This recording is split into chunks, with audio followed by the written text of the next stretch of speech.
Story 1. Am I the a-hole for refusing to attend my brother's wedding because of the dress code? My brother is getting married in a few months, and his future wife recently asked me to be a part of her bridal party. I was thrilled and excited to be included.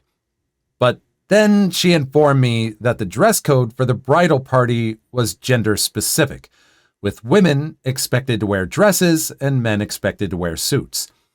As someone who identifies as non-binary and is more masculine presenting, I'm uncomfortable with conforming to a gender binary that doesn't accurately represent me. I brought this up with my brother and his fiancée, but they insisted that they wanted all their guests to adhere to the dress code, regardless of how it made them feel. I ultimately decided that I did not want to attend the wedding, as I did not feel comfortable being pressured to conform to a gender binary that doesn't accurately represent me.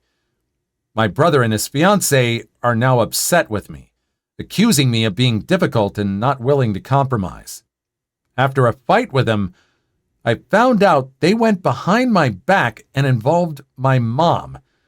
She called me yesterday and told me I can put aside my identity for one day to make the day special for my little brother. I now feel bad and didn't realize something as small as the clothes I feel comfortable wearing would cause a rift within my family. So am I the a-hole for refusing to go to the wedding? No, I don't think so. You weren't yelling about this. You weren't being all, well, if this isn't the case, then I'm not going to go. You said perfectly and calmly, I was hoping you would say this perfectly and calmly, I don't feel comfortable with this. And it sounds like you've had issues with this before, with your gender identity. And they seem very uncomfortable with you about this. I don't think this is the first squabble that you've had. And maybe it's not targeted towards you, but it's kind of weird that they are specifically enforcing a specific dress code based on gender. It's a little creepy, to be honest. If you're dressing well, you're not dressing like a slob, I don't see the problem here. Not really the a-hole, no. Story 2. An entitled mother insists that I share my Nintendo Switch with her child on my flight. The scene is a Southwest airline flight. I was sitting in a window seat next to two lovely women, and directly horizontal from us was an empty seat, a mom, and her son. The flight was taking off. For those who don't know, you're required to stay seated and keep your seatbelts on for the beginning of the flight until the captain says otherwise. I was strapped in my seat and decided to take out my Nintendo Switch from my carry-on beneath my feet. "Excuse me, ma'am." I didn't realize at first that the mother in the seats horizontal from me was trying to get my attention. She unbuckled her belt and moved to the empty seat by the aisle, closer to me. "Ma'am, with the video game." I lifted my head, but the stranger next to me nudged me as well. "That lady wants to get your attention," the woman next to me muttered. I turned my head to see this woman leaning across the aisle with her hands on the armrest of the aisle seat in my row. "Sorry," she began. "I just wanted to know if there was any way that my son could use that game for a little while." "I'm sorry," I began. "My Nintendo Switch is just really important to me. I don't feel comfortable giving it to anyone I don't know. I don't even let my sisters play with it." I was going to continue, but the woman cut me off. "Oh, my sons are not like most kids," she replied. "He's not destructive. His cousin has one of those, and he knows how to play." She smiled and set her hand out. The two women seated next to me looked at me as if they were also in disbelief. "I'm sorry," I said again. "I just don't feel comfortable. I brought it for myself." "How old are you?" the woman said in a huff, retracting her hand and slapping it on her lap. "I'm 25, but I don't see how that matters," I replied, growing exceptionally uncomfortable. "Well," she began, clearly sounding agitated, "my son is 8. This is an hour and 45-minute flight, and he just wants something to do. He can't see it for a few minutes?" "No, I'm not comfortable with that. I'm sorry, but I'm expecting you to understand since this is my property. I put my head down and I unpaused the game, as to ignore anything she had further to say. Are you serious? She seemed genuinely livid. Well, insert child's name. Sorry, buddy, not everyone knows how to share, the woman said to the kid next to her. Her child started whining and kicking the seat in front of him. Thanks for this, she said to me. A sweet kid just wants to share with you, and you're being ignorant about it. Before I even opened my mouth, one of the ladies in my row snapped back at her. How dare you bring that energy on this plane? She told you so kindly that she doesn't feel comfortable with passing her electronics to a stranger. The mother wasn't having it. She's an adult and can't share with a child for a few minutes of a nearly 2-hour flight? You should have brought something for him to do then, the woman in my row responded. It shut her up good. At the end of the flight, the woman collected her luggage from the overhead bins and said, I hope you're happy going against God's word, not sharing with a child. Some of the people around us giggled. I'm sure that they all overheard the drama at the beginning of the flight. I've come across some entitled people in my life, but this strange lady took the cake. I was expecting a flight attendant to come around and tell her to go back into her seat and buckle up, and there was going to be some trouble there. At the beginning, she asked nicely, but then just put her hand out, and the way the kid reacted, just throwing a tantrum and kicking the seats, I feel that was the right decision. That switch would have come back to the woman broken. Story 3. Am I the a-hole for outshining the bride? So I, 27 female, am a black African woman. I'm living and working in Germany for a fixed period on secondment. While here, I became quite friendly with a colleague, 60, female, and she invited me to her daughter's wedding. I was excited as I've never been to a white wedding. I asked if there was a dress code or color scheme to adhere to since it wasn't specified on the invite. I was told the code is dress to impress. Bet. Day of the wedding, I understood the assignment. I wear my traditional clothing, which is really beautiful and obviously not German. The garment is green, so no problem there. Or so I thought. I get a lot of questions and compliments at the wedding, which I genuinely downplay because it's not my day. My colleague seems colder than usual, but I pay it no mind since she's the mother of the bride and could be preoccupied. The bride is downright rude to me, but again, I give her grace. I congratulate her and thank her for including me, and I get a tight in response. I keep to the edges of the room as the music isn't really my vibe, and I'm just observing how European weddings work. I leave around 8 after 5 hours and go home before the wedding finishes. Monday, I walked into whispers in the office. People actually strangely and more reserved than usual. An office friend pulls me aside and fills me in. The bride's mother is fuming. My outfit was too extravagant, over the top, and inappropriate. I drew attention from the bride and commandeered the room. I was rude and disrespectful. She told people all about it, apparently. I approach mother of the bride and ask to speak, but she says she has nothing to say to me.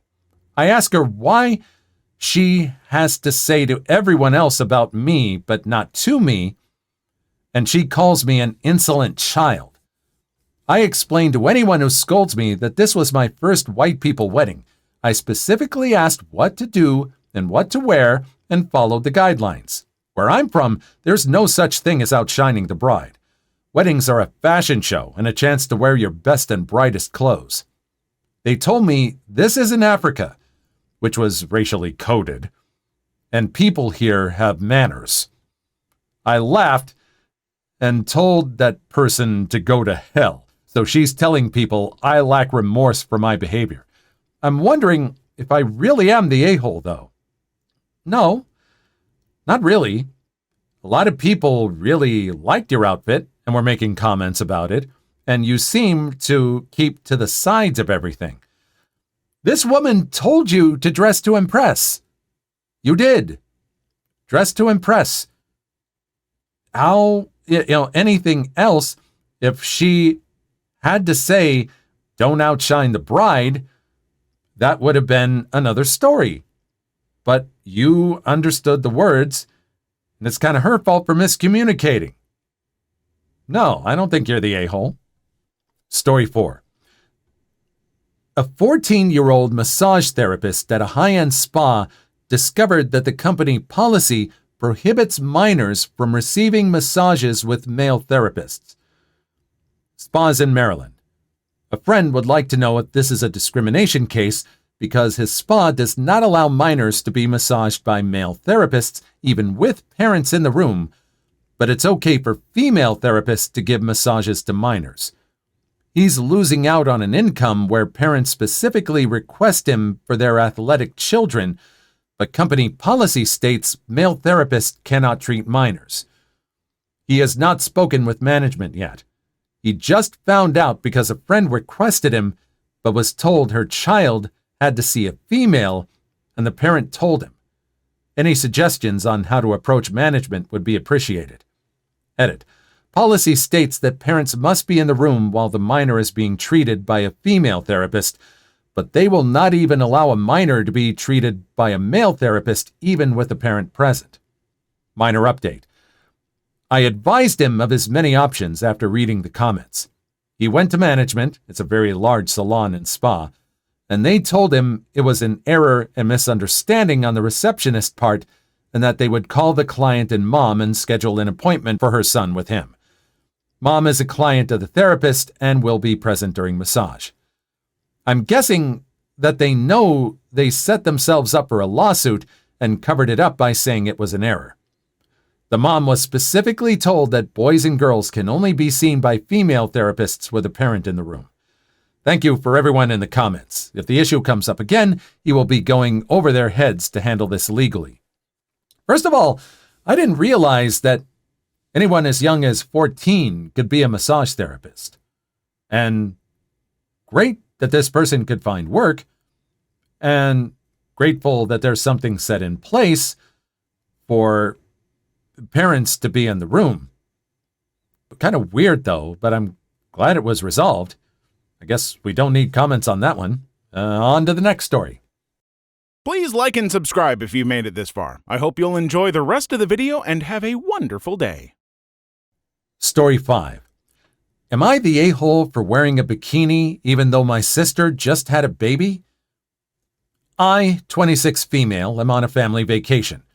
Parents, sister Rachel, 30, her son 1, her husband Adam, 31, and my husband and our daughter, 2. We are by the sea, and yesterday was the first time we'd be going to a beach club. My sister asked me not to wear a bikini or anything revealing because she said both she and Adam are not feeling the best about her postpartum body, and she really doesn't want to bring the topic up. I said I was sorry she feels that way, but I wasn't going to spend a day roasting under an umbrella, unable to swim or enjoy myself. I said tons of women would be in bikinis, so I didn't see why I made a difference. We went to the beach, and Rachel was a wreck all day and refused to come with us to the beach today. My parents are now saying I'm the a-hole for not just wearing a cover-up that you can still swim in, and that if I keep wearing swimwear, it's going to ruin the trip. Am I the a-hole? Well, according to this story, you had a kid. How did you feel about your body after you had the kid? Would you have ever considered wearing a bikini? Would you have ever considered anything close to this? If the answer is no, maybe show a little empathy towards your sister. I mean, she didn't demand. She asked. So, kind of the a-hole, gotta say. I mean, yeah, I would say kind of the a-hole for not having empathy towards your sister, especially when she went through something you went through. What do you think? Story 6. Am I the a-hole for telling my son he can't stay with me when I found out why his wife kicked him out? My daughter-in-law is pregnant with my first grandchild. She is suffering from placenta previa. She is on bed rest. It would be dangerous for her to have intimacy. So my butthole son decided he should cheat. She found out and kicked him out of the house. He came to stay with us because she was having crazy pregnancy hormones. Every time he called her, they would fight. After a couple of days, we told him to go see if she calmed down. Her mom is staying with him, so we weren't worried about her. My wife called her to check in on her and found out the truth. I'm very upset. When he got home from work, I told him he needed to get out of my house. He wasn't someone I wanted to associate with at that moment, and it would be best if he wasn't near me. My wife tried to say that I was being too hard on him, that I should just give them a chance to work things out. I can't even look at him. I don't want such a stupid boy in my house. My wife and I are still fighting about it, but I am willing to perish on this hill. Well, what I would have to say is, I can understand your position. This guy lied. If he lied to the mother of his child, maybe he's going to lie to you too. Well, he did lie to you. He didn't say anything about the cheating. Maybe he needs to be thrown out to straighten himself out, or maybe realize the situation that he's in. Maybe let him back in after a day or two with some sort of understanding set in place. Do that again and you're out of here for good or something like that. Well, not do that again. But it's up to you and the wife. I mean, it also depends. Are both of your names on the deed to the house? Then, yeah, it's up to both of you. I don't think you're overreacting that much. Story 7. New York. Mom and Stepdad passed away in a car accident while in foreign country while I was babysitting 4-year-old stepsister. Hi, folks. I'm a 21-year-old college student. My parents separated soon after I was born, and my mom raised me alone until I was 15. She met my stepdad, a great guy, and they soon got married and had a daughter, my little sister Eliza. She's grown up with me, and I often babysit for her for short periods of time. I live with a roommate in apartments owned by the college. Late last week, my stepfather's mom passed away. He's Polish, so my mom and he left for Poland, leaving me to babysit Eliza for a week. Yesterday, I got a call from my stepfather's sister saying that both of them had perished in a car accident in Poland. I've tried frantically to call them, stupidly hoping that somebody was pranking me, but it's starting to sink in that this is real. I have no idea what to do. My biological dad was never really in my life, and my grandparents are gone. My mom was an only child, and my stepfather has no real relatives in the USA that I'm aware of. I'm studying political science and was hoping to apply to law school one day, but I have no job and no salary. Eliza has no family other than me that I can turn to. I'm not ready to take care of a child, but I also refuse to abandon her to foster care or adoption. She's my little sister, and I've been around her since my mom was pregnant, and I'm very fond of her. But we also look very different. My dad is Jamaican, while my mom and stepdad are white. So I'm a tall, mixed-race dude, while Eliza is a small blonde. I bring this up because I was once accused of kidnapping her while grocery shopping, and that didn't get sorted out till my mom showed up. So what do I do? I'm barely keeping it together from an emotional perspective, and I haven't even told Eliza yet. It just hit me that we're now alone, and I now have to step up to the plate and take care of Eliza. I have no idea if my mom had a will or a lawyer or what to do next. It sounds like this person is standing up. to take care of this little life. And it's going to change his life forever. Completely change it. He's going to step up and do what the mom did and take care of this child himself. And it's very brave of him to do so. I don't know anything about these kind of resources, but I imagine people in the comments know a lot of resources to tap into for this kind of thing. People you can consult and charities you can use for help. I'm pretty sure there are people more knowledgeable than I about this. Story 8. Campus effectively removed all men's restrooms. Administration is dragging its feet, acknowledging there's a problem. So essentially, with few exceptions, every male restroom on my campus has been converted to an all-gender restroom. This sort of makes sense given that they're the only existing restrooms which contain both stalls and urinals. The problem herein lies that in addition to new signs on the doors, the primary door to the restroom has been equipped with a vacancy/occupied lock, which locks from the inside, essentially allowing a single individual, if they choose, to lock a bathroom with facilities accommodating up to 8 people at one time, reducing it to a single-use restroom.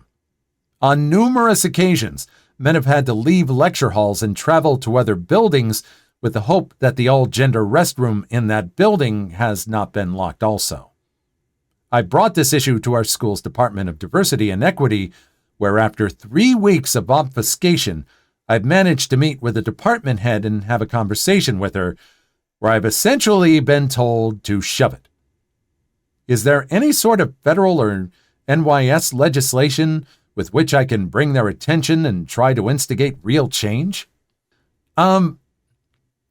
I've run across places that have had all-gender restrooms before, but I've never run across one where there is a lock on a multi-person facility to turn it into a single-use one.